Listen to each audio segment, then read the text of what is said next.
You could be eating healthy, sleeping well, and still feel exhausted because 3 silent energy killers are draining your power every day.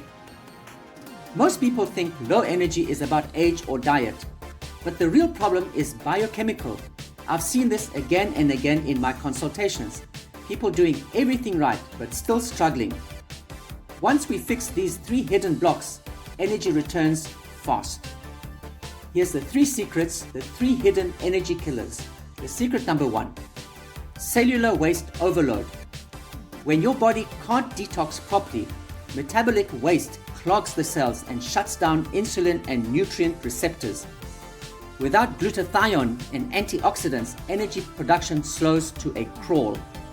Secret number 2, stress and cortisol burnout.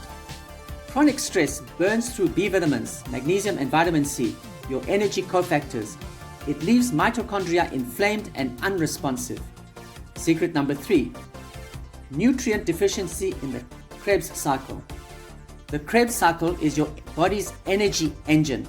It depends on nutrients like magnesium, vitamin B5, vitamin B2, and CoQ10. If one is missing, the whole system stalls. Do you want to identify your hidden energy blockers? Book your free 30-minute health consultation and get a custom plan to reboot your metabolism and restore your flow. The link is in the description or bio.